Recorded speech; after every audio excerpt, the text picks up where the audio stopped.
It's been my observation that life moves slow until it doesn't. And this is certainly one of those occasions. I stood before you on January the 26th to announce that we were leaving.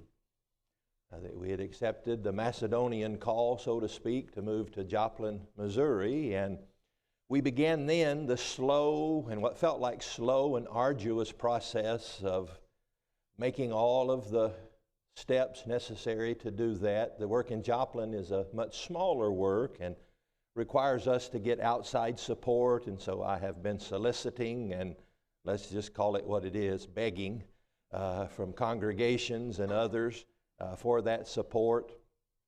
We've been fixing the house up. You always fix it up nicer for the next folks than you do those things that you tripped over and looked at are now all fixed up for the next people. And we finally got the house listed this past Monday night. It went on the MLS Monday night, and we got an offer Friday night. And so much of the timing has been waiting on that. When would our house move? And I know many of you have been thinking, I thought he said he was leaving. He's still here. So we accepted an offer on our house Friday night. We were happy with the offer, except for one part, and that is they wanted to close on April the 3rd. And so, again, life moves slow until it doesn't. And so between now and April the 3rd, our full-time job is going to be packing. And so this has been, since January the 26th, kind of felt like a slow and trudging process, but now it has accelerated and it's become real for us. We are in discussions with the realtors and the buyer, maybe to try to push that back a little bit, to give a little bit of grace and a little bit of time for some old folks in a two-story house to pack up boxes and move them and to get everything associated. Just to give you a full update, since you didn't ask, we have found a house in Joplin. The difficulty with that is we don't take possession of that one till April the 27th. And so we're going to be homeless for about a month, but that's all right. We've collected a lot of cardboard boxes. We thought we were collecting them to store stuff. It turns out we're collecting some of them to live in for a while. But we'll make do with all of that. We're figuring everything out with this. And so I just wanted to keep you abreast of the situation and just let you know that our time with you, as you already kind of knew, that our time with you is short. Right now, unless you change the locks on the doors, our plan is to possibly, and all of this is subject to change with us and certainly the shepherds here, is to possibly make April the 13th our last Sunday with you. Like I said, we're negotiating, maybe pushing that closing back a little bit, and so we might be homeless in Orlando for a week and then homeless in Missouri for 2 weeks, and so we're figuring all of that out as we go. But just wanted to keep you again abreast of the situation. And we solicit, as we already have, your prayers. I appreciate Tom's prayers on our behalf. Many prayers have been answered. We did sell our house, or we don't have the check yet, but we have a contract on our house. We have been able to secure the support that's necessary to continue the work in Joplin. And so we are looking forward to that part of the next phase of our life. We're not looking forward to, and we'll have more to say about that, we're not looking forward to leaving you, but I haven't figured out how to be in two places at one time. So again, we solicit your prayers and your continued love and support as we go through this transition. And just know that you're in our support and prayers and love as you're going through a transition as well. Now, would you join me in the book of James, James chapter 1. Blake took us there in our last Bible reading, and we're, for the most part, just going to be camping out in the book of James in our lesson this morning. We'll look at a couple other passages of Scripture, but again, for the most part, we're going to be studying in the book of James. I've got good news and bad news. How many stories have started that way? How many jokes have started that way? How many maybe unfortunate visits to the doctor's office have started that way? I've got good news and bad news. That's kind of the way life is. Life is complex. It's rarely one way or the other. It's always complicated. There's always good news and bad news. And sometimes the good news and the bad news is the same news. And that's true about our spiritual lives as well. They're complex and they're complicated, and things that we might at first glance look at as being just absolutely nothing but bad news have some component of good news to them. So I think it's important for us to be honest with ourselves, and just as equally important to be honest with Scripture about these type of topics, and to recognize the good and the bad of certain things. And so this morning, we want to talk about trials and temptations. And again, at first glance, when we talk about trials and temptations, your mind immediately, or at least mine does, and I think yours probably as well, thinks, well, those are bad. And yes, they are bad. We'll talk about that. But James is going to tell us that maybe a little bit counterintuitively that there are some good. There's some good to be found in those. And so let's look at this complex subject of trials, the good and the bad of trials. Are you there with me in James chapter 1, where he says in the very beginning, verse 2, "Count it all joy, my brethren, when you fall into various trials." Let's just start with the trials themselves. Various trials. We're going to reference, here's a heads up, we're going to reference 1 Peter chapter 1 in just a little while, and Peter will use the same language, various trials. James and Peter, or the Holy Spirit through James and Peter, tell us what life has taught us, and that is trials aren't always the same. They are varied. They're varied in a couple senses. They're varied in the sense that they're many.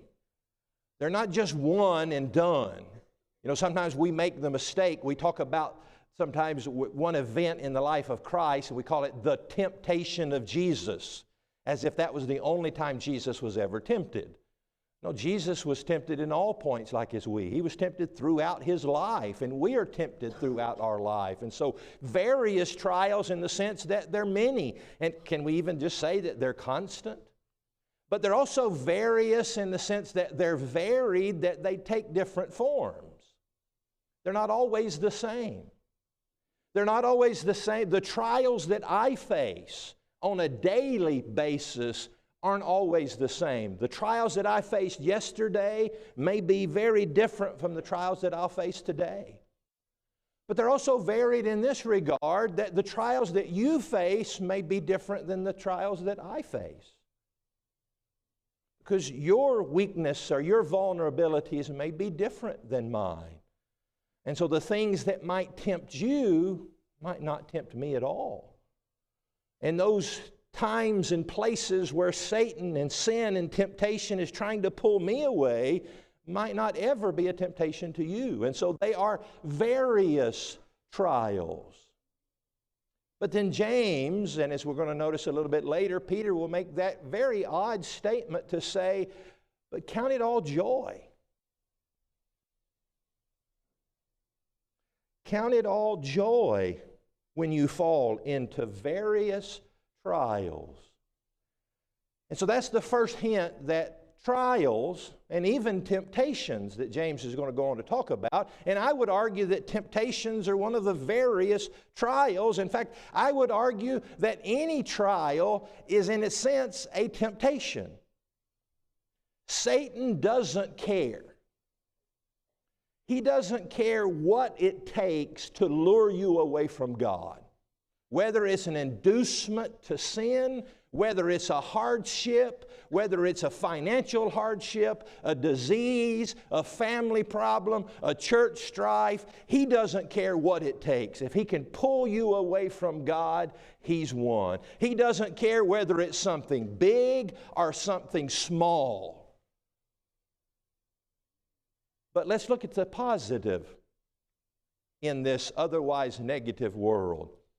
James would have us to know that the good of trials is that trials will make us stronger. In fact, I will argue what I think James and Peter are going to argue, that's really the only way you get stronger is through trials. And so he says, "Count it all joy, my brethren, when you fall into various trials." Keep reading verse 3 of James 1. Knowing that the testing of your faith produces patience. And then patience is going to grow into this, and then that's going to grow into that. And so the testing of your faith produces endurance, some translations say. Long suffering, another translation would say. How do I get that endurance? How do I get to be able to suffer long through the stuff of this life? It's got to be through trials. And so that's the good of trials. The testing. Let's talk a little bit about testing. There's really two ways to understand that word or that concept, testing. One is that it's an examination, that I'm seeing whether my faith is real, that a trial lets me see how my faith is real. And that's certainly the case. That's how, and maybe the only way, we know that our faith is real. What's the old saying? What's the best way to know if a boat's going to float? Put it in the water. What's the best way to know that my faith is strong? Put it to the test. We think about Job. We won't turn over there. You may remember the story of Job and the tremendous various trials that he had to endure. You remember what Satan said to God about Job? And stay with me here. But in one sense, what Satan said about Job was exactly right. Because when God said, "If you considered my servant Job, he's a faithful man, he's upright," and Satan basically said, "Well, let's test him, and then we'll see who Job really is." In that regard, Satan was exactly right. Now, where Satan was dead wrong was in the character who Job really was. But Satan was right when he said, "Well, let's just test him. Let's put him in trials, and then we'll really see the character of Job." But he was dead wrong because he anticipated the character of Job to be that which he would curse God to his face. And so there's that sense in which our faith is tested through trials. I'm not sure that that's what James is meaning, though. Because there's another sense in which testing or proving takes place. And again, are you still there in James 1? He says, knowing that the testing of your faith, or your translation may say proving of your faith, produces patience. He doesn't say that it reveals or exposes it, it produces it. You know, a good teacher and a good professor gives a test, and the test doesn't only show whether I've learned the material, but maybe that test actually teaches me something in the taking of that test. I actually learned something when I took that test. And I think that's what he's saying that God does with these trials. Hold your finger there and go a couple pages forward to 1 Peter chapter 1. And notice how Peter puts it there. 1 Peter 1, let's start in verse 6. Notice the similarity in the language. In this you greatly rejoice, though now for a little while, if need be, you've been grieved by various trials. That, verse 7 says, are so that the genuineness of your faith, being much more precious than gold that perishes, though it is tested by fire, may be found to the praise, honor, and glory at the revelation of Jesus Christ. I don't know a whole lot about metals and purifying of gold, but my understanding is that here you've got this hunk of gold and it's got some other junk in it, and the best way to get that out is just to put it in the fire. And all that other stuff, the dross, is going to be burned up, and when it comes out, it's going to be a purer form of gold. That's what Peter seems to be saying. That's what a trial does. Does it reveal? Does it examine the strength of my faith? Sure. But it does something else. It makes me stronger. I've gone through that. Every test, no matter how big or how small, does two things. It shows me and my God where my faith is, but it's also equipping me for the next test. Let's think about the example of Daniel. We've talked about Daniel a lot. Daniel chapter 6. Again, you don't have to turn over there. You surely remember the story in Daniel chapter 6 in the lion's den. We sometimes have a mistaken notion about at least two mistaken notions about Daniel in that lion's den. Mistaken notion number one is that those lions were somehow cartoons and they weren't that dangerous. No. Let's not forget what happened to the next guys that got thrown into that lion's den. The second mistaken notion is that we picture Daniel as this young man thrown into the lion's den. Our estimation is by the time we get to Daniel 6, the lion's den, he's probably about 80 years old by that time. And then Daniel passes that test in Daniel chapter 6 because of the first 5 chapters of Daniel. He starts out in chapter 1 as a young man, being shipped off as a captive. In fact, Daniel is a 2-time loser. He's a captive of Israel, brought over in the Babylonian captivity, and then the Babylonians are taken over, and he's now a 2nd-time captive in the book of Daniel. And so Daniel goes through all of the hardship of chapter 1, of enduring those temptations and trials. He has the temptations and trials of all of the dreams and the interpretations and the threats associated with that. My point is, when we get to Daniel chapter 6, and Daniel's faced with the dilemma of the lion's den, if you've been paying attention for the first 5 chapters, you're not worried. You know what Daniel's going to do. Not just because you've heard this story 100 times, but because Daniel's whole life has been preparing him for this moment. That big cataclysmic faith-testing moment.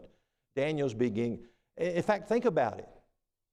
If in Daniel chapter 1, Daniel had given in and compromised and eaten some of the king's meat and wine when it wasn't allowed for a Jewish young man to do that, if Daniel had not chosen 3 good friends like Shadrach, Meshach, and Abednego, but had chosen some losers that would lead him off and made bad decisions in their faith, if Daniel had not given God the glory by being able to interpret those dreams and to put him in the positions that he was, if in other words, if he'd made the opposite decisions in every one of those scenarios, when we get to chapter 6, we're just thinking, you're about to be lion food, Daniel. Every decision you've made has been wrong. You're going to fail again. But because he was going through those trials, when we get to chapter 6, we're just like, you got this, man. You're ready. And so that's why even the small tests in our life matter. You might say, well, this is just a little thing. It doesn't matter that I compromise and give in for this. It's just a little white lie. It's just a little small sin. Nobody from church is here. I'm not even in the state of Florida. Nobody will know.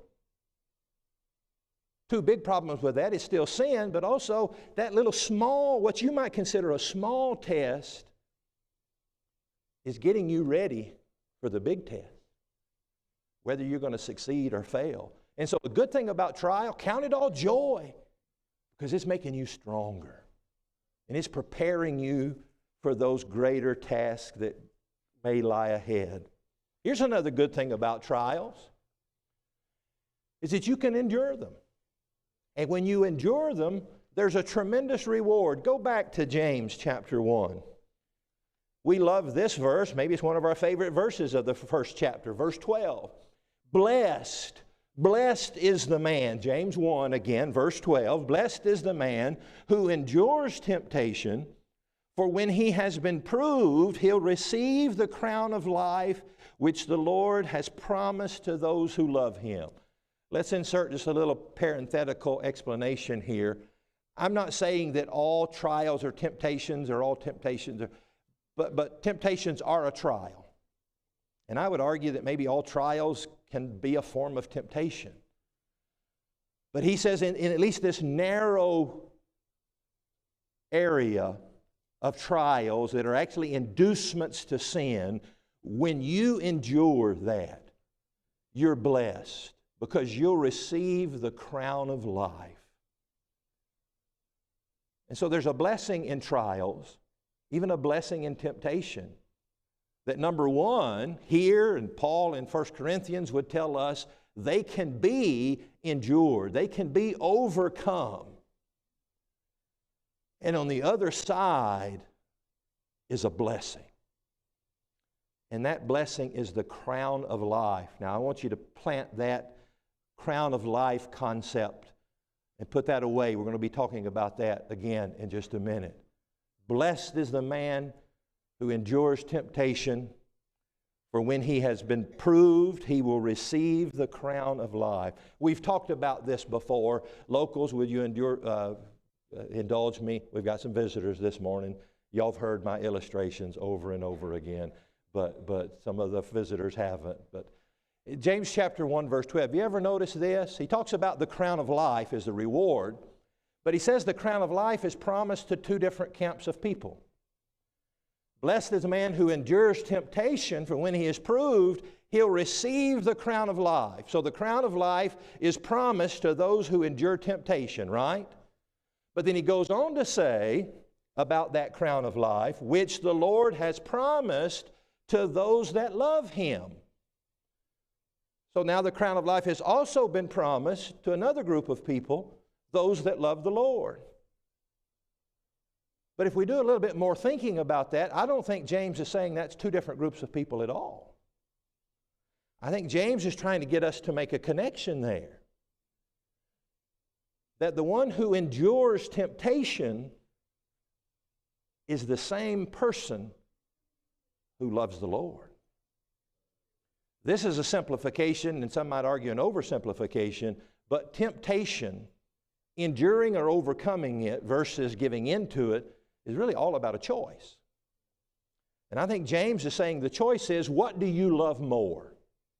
That sin or God? Again, that's a simplified way of looking at it, and I'm going to be honest with you, that's an uncomfortable way of looking at it. Because I've failed at times. And it's hard for me to admit that when I failed and I gave into that temptation, that what I was saying, if I understand the Holy Spirit right here, what I was saying is, at that moment at least, I loved that thing more than I loved the Lord. It was a choice. But what James is reminding me is that I can endure. I can grow in my love for the Lord. By passing these tests and enduring these temptations and overcoming these trials, I can grow and grow and grow in my love and appreciation for the Lord, and in my love and my desire for that crown of life, so that I can make those right choices.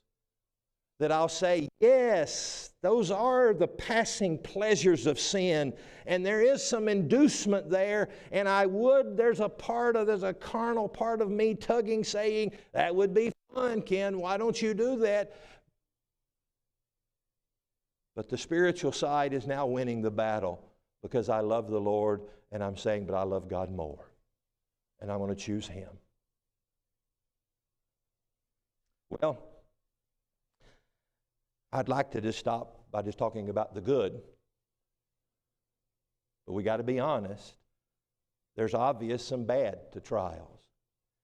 And James is going to tell us about those as well. They can lead to death.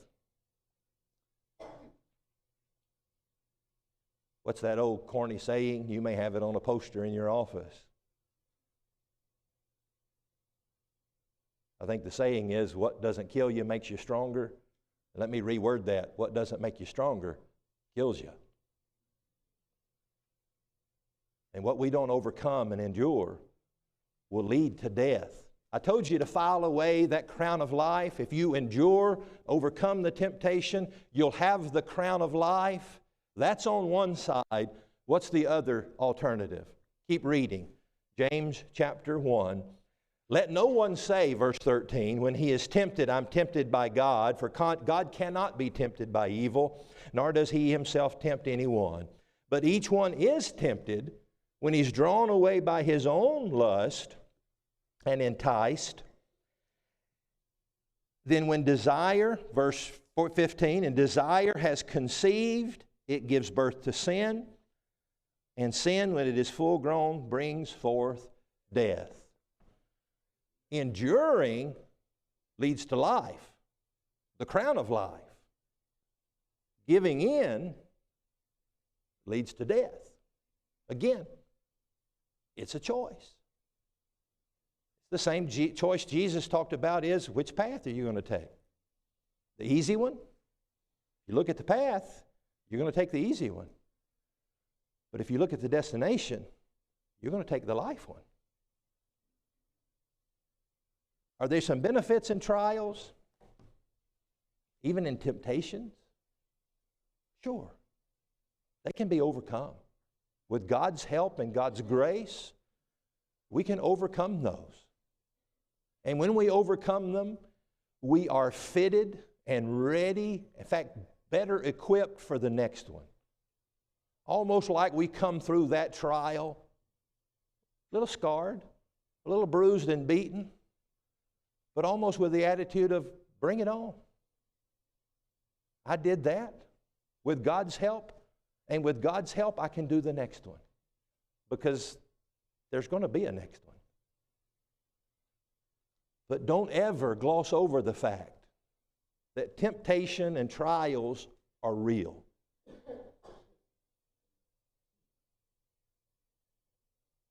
And whether it's Satan or whether it's my own desires and lust,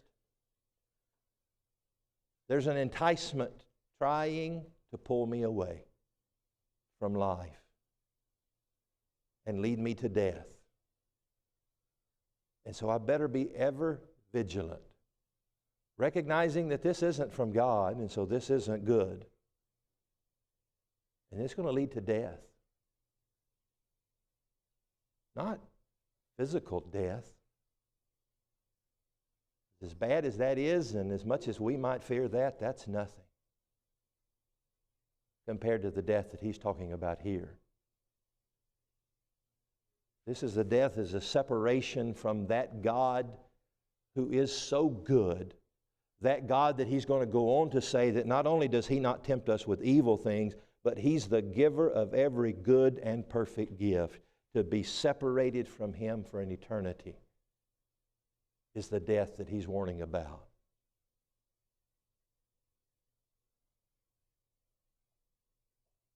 So I've got good news and bad news. You're going to face trials.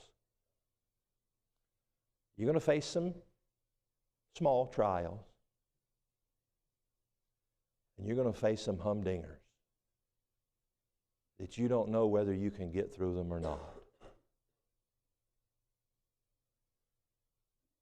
You want the good news first? They can make you stronger. And by the grace and the mercy and the help of God, you can endure them. And life is waiting on the other side. But the bad news is, you give in. You love that thing more than you love God in that moment. It leads to death. An eternal separation from the giver of every good and perfect gift. And if you just want to look at that in the most selfish way, if you're separated from the giver of every good and perfect gift, you're separated from every good and perfect gift. So be equipped. Another New Testament writer, the Apostle Paul, would tell you to put on the whole armor of God and to be ready to stand against the wiles of Satan. Because temptation is real, and there's some good and bad to be involved in those trials. Can we help you, or more properly, can God help you in this life full of trials and troubles, sin and temptation? You can't do it alone. You need one another. That's why God ordered this whole thing right here. But more importantly, you need the armor of God. That means the armor that God possesses. So why not come to Him this morning, devoting your life to Him, saying, God, I love you more than life itself, more than the world, more than sin and temptation can offer. Maybe you've done that and you've stumbled along the way. Another good news that we haven't really talked about is that when you give in to that temptation, God is there. The blood of Christ is there to forgive you and let you stand up and try again. If we can help you as you respond to the gospel call this morning, let it be known. Together we stand and as we sing.